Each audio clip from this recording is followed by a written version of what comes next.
Louvado seja nosso Senhor Jesus Cristo, para sempre seja louvado. Seja bem-vindo mais uma vez às minhas redes sociais. É um grande prazer partilhar, sempre que possível, o Evangelho do dia, E por ocasião aí de meu afastamento das minhas funções por conta de saúde, eu estou tendo aí mais oportunidades, de fazer a reflexão. Então, o Evangelho de hoje é tirado de São Lucas, como eu sempre digo, continua a leitura, de São Lucas. Estamos no ano C, no tempo litúrgico, e o ano C é um ano dedicado a São Lucas. Então, o evangelista São Lucas é aquele que a igreja lê no ano C com mais frequência. Então, vamos lá. O capítulo 14 de São Lucas, versículo 15, a parábola do grande banquete. Então, Jesus quer falar conosco hoje por meio de uma parábola. Em nome do Pai, do Filho e do Espírito Santo. Amém. Vinde, Espírito Santo, enchei os corações dos vossos fiéis e acendei neles o fogo do vosso amor. Enviai, Senhor, o vosso Espírito, e tudo será criado, e renovareis a face da terra. Oremos, ó Deus, que instruísse os corações dos vossos fiéis com a luz do Espírito Santo. Fazei com que apreciemos retamente todas as coisas, segundo o mesmo Espírito, e gozemos sempre de sua consolação, por Cristo nosso Senhor. Amém. Abri-se os nossos lábios, e a nossa boca anunciará o vosso louvor. Vinde, ó Deus, em nosso auxílio, socorrei-nos sem demora. Glória ao Pai, ao Filho e ao Espírito Santo, como era no princípio, agora e sempre. Amém. Meus amados irmãos, pega aí a sua Bíblia, e vamos meditar um pouco sobre esse Evangelho, de São Lucas, capítulo 14, versículos do 15 ao versículo 24. É uma parábola. Você aproveita e deixa marcado a sua Bíblia em São Mateus, capítulo 22, do versículo 1 ao versículo 14. Nós não vamos ler Mateus todo, mas é um paralelo. O Evangelho, das graças dos Evangelhos sinóticos terem sido escritos, é essa, onde nós podemos comparar os textos. Aqui, São Lucas narra essa parábola de Jesus, e São Mateus narra também a mesma parábola, com um pouco de distinção uma da outra, mas que tem o mesmo propósito. E existem alguns detalhes que são encontrados em São Mateus, que não é apresentado aqui em São Lucas, mas que nos faz compreendermos melhor o texto. É dito assim: a estas palavras disse Jesus. A estas palavras disse a Jesus um dos convidados: feliz daquele que se sentar à mesa no reino de Deus. Por que o convidado disse a Jesus: feliz aquele que se assentar na mesa do reino? Porque teve aquela lição de humildade de ontem, no Evangelho de ontem, onde conclui o Evangelho dizendo assim, no versículo 13, São Lucas 13. Mas quando deres a ceia, convida os pobres, os aleijados e os coxos. Jesus fazendo uma parábola, ou melhor, Jesus tinha ido a um jantar, melhor dizendo, e nesse jantar Jesus começou a dizer como as pessoas deveriam se comportar.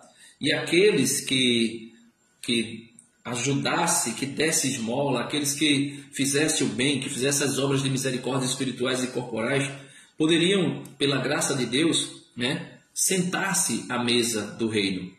Aí serás feliz, porque eles não têm como te retribuir, mas tu receberás na ressurreição dos justos. Então, nessas palavras, tu receberás na ressurreição do justo. Alguém disse a Jesus: feliz aquele que se senta à mesa no reino de Deus. Então, alguém disse a Jesus que feliz seria aquele que se assentasse à mesa. E Jesus vai dizer quem são os que se assentarão à mesa do reino por meio desta parábola. Jesus diz o seguinte, versículo 16. Respondeu-lhe Jesus: um homem deu uma grande ceia e convidou muitas pessoas. Esse homem que dá uma grande ceia é Deus, é o Pai. né? A parábola vem falar aqui do Pai, Deus Pai. Um homem deu uma grande ceia e convidou muitas pessoas. E a hora 10ª enviou seu servo, para dizer aos convidados: vinde, tudo está preparado. Então, Deus enviou seu servo. Mas todos, um a um, começaram a excusar-se. Disse-lhe o primeiro: comprei um terreno e preciso sair para vê-lo. Rogo-te, me des por excusado. Então, veja, o convite foi feito, mas alguém que comprou um terreno estava preocupado com o terreno que havia comprado. Então disse: olha, eu tenho que ir olhar o meu terreno. Como se aquele terreno fosse sair do lugar. Como se o terreno fosse desaparecer. Então ele disse: olha, eu preciso... Ele foi convidado, mas disse: eu preciso observar o meu terreno. Então me dê como alguém, né, excusado. Ou seja, alguém que não foi convidado, alguém que é excluído da festa, né? Disse outro que foi convidado, disse: comprei 5 juntas de bois e vou experimentá-las.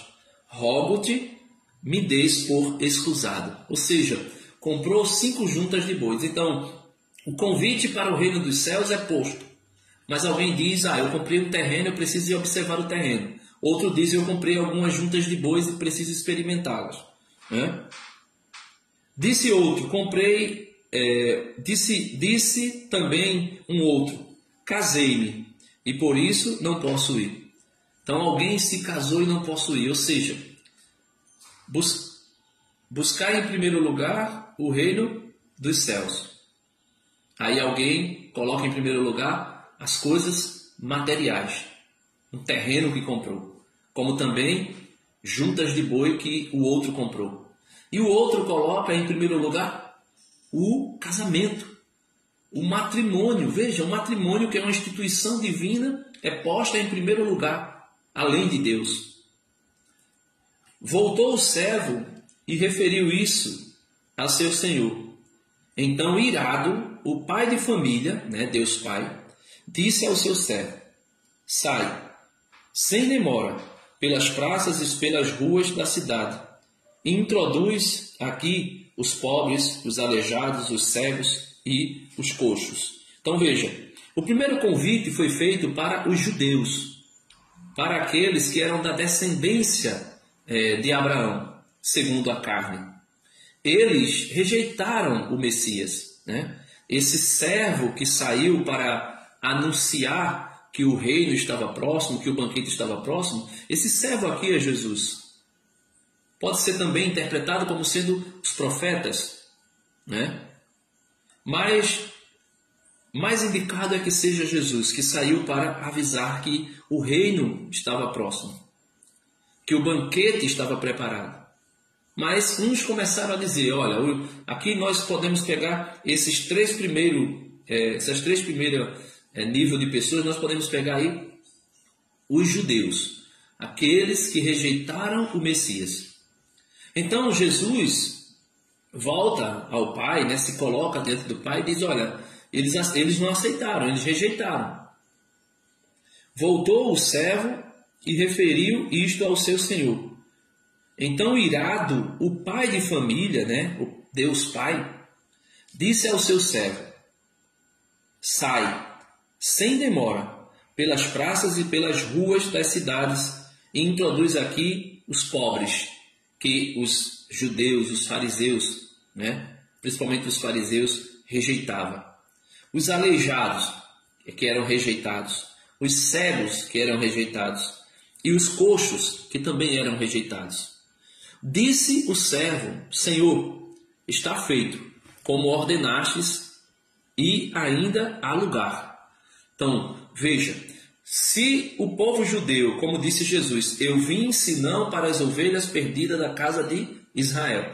Se os judeus não aceitaram Jesus como Messias, as pessoas que mais eram marginalizadas resolveram aceitar. Quem foram elas? Né? Os pobres, os aleijados, os cegos e os coxos. E mesmo assim, ainda existe lugar. Disse Jesus, né? Na casa do meu pai há muitas moradas, e ainda existe lugar que não está preenchido. O Senhor ordenou: sai pelos caminhos e atalhos, e obriga todos a entrar para que se encha a minha casa. Obrigar de que maneira? Ser chamado. Todos foram chamados. Todos. Venham, todos. Aí ele coloca: pois vos digo, nenhum daqueles homens que foram convidados provará a minha ceia. Então, nenhum daqueles homens que foram convidados provará a minha ceia.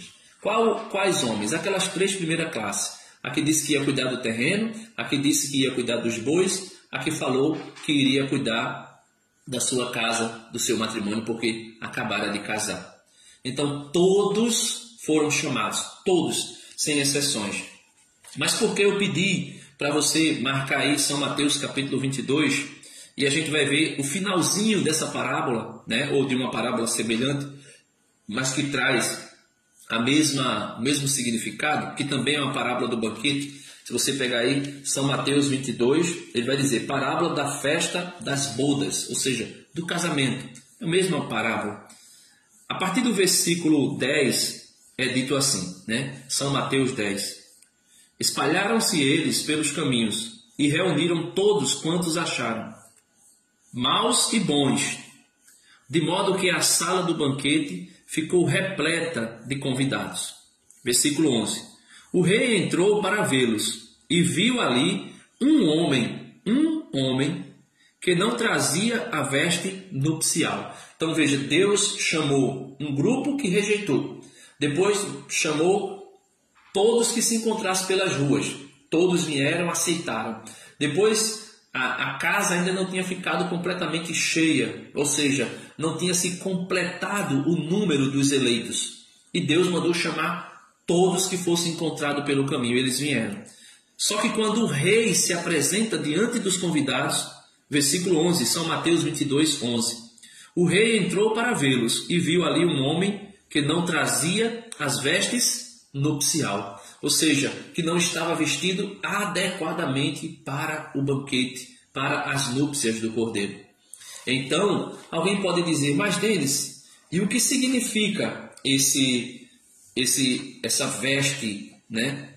Essa veste nupcial? O que significa? Aí eu peço que você vá até Apocalipse, capítulo 19, né? Apocalipse, capítulo 19, a partir do versículo 5. Do trono saiu uma voz que dizia: cantai ao nosso Deus, vós todos, seus servos, que o temeis, pequenos e grandes. Nisso ouvi como que um imenso coro sonoro, como o ruído de grandes águas, e com o rimbobar de possantes trovões, que cantava: aleluia, aleluia, eis que reina o Senhor, nosso Deus, o dominador. Alegremo-nos, exultemos e demo-lhes glória, porque se aproxima as núpcias do Cordeiro. Sua esposa, a igreja, está preparada, está adornada. Foi-lhe dado vestir-se de linho puríssimo e resplandecente. Veja, aqui entra as vestes nupciais, que não havia sido encontrado em um dos convidados. Aquele um não significa dizer que é só uma pessoa que não estará apta para entrar no reino.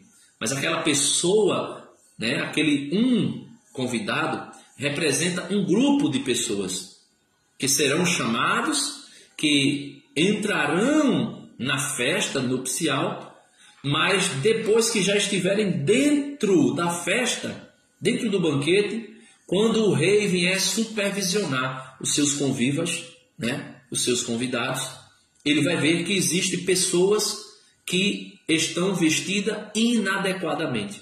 E o que são as vestes nupcial? Né? Ele vai dizer aqui, versículo 8, Apocalipse 19, 8. Foi-lhe dado revestir-se de linho puríssimo e resplandecente. pois o linho são as boas obras dos santos.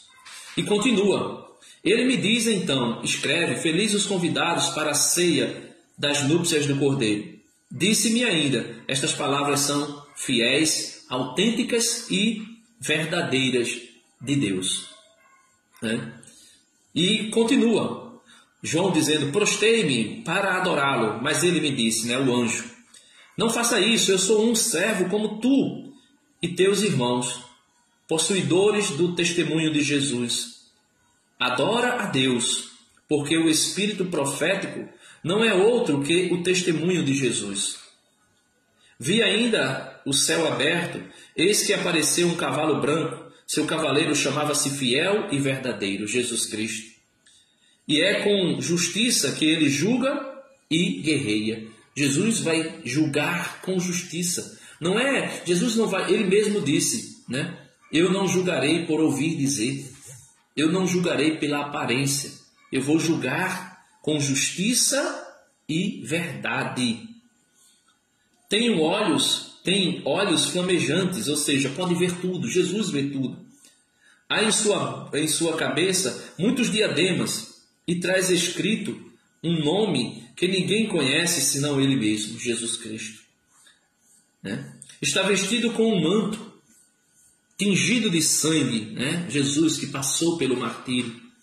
E o seu nome é Verbo de Deus, ou seja, o Eterno, aquele que estava junto do Pai e que era Deus com Deus, luz da luz, Deus verdadeiro de Deus verdadeiro, gerado, não criado, consubstancial ao Pai, e que por ele todas as coisas foram feitas, e que por nós, homens, desceu a este mundo e foi crucificado sob Pôncio Pilatos, padeceu e foi sepultado, mas que também ressuscitou ao terceiro dia. É este Verbo de Deus que traz um manto tingido de sangue, ou seja, que traz as suas vestes lavada pelo sangue do seu martírio. E ele vai dizer que seguiam-no em cavalos brancos os exércitos celestes, vestidos de linho fino e de uma brancura imaculada. De sua boca saía uma espada afiada para com ela ferir as nações pagãs, porque ele deve governá-las com cetro de ferro e pisar o lagar do vinho da ardente ira de Deus, do Deus dominador. Ele traz escrito no manto e na coxa, Rei dos reis e Senhor dos senhores. Então, meus irmãos, nós podemos ver que essa veste branca, essa veste nupcial que o rei exige daqueles que estiverem no banquete, são a penitência, a justiça, a verdade, a santidade, as boas obras que nós fazemos. E não é, veja, não é porque nós somos salvos por nós mesmos, mas é porque nós dizemos sim à graça de Deus, e a graça de Deus não se torna estéril em nós.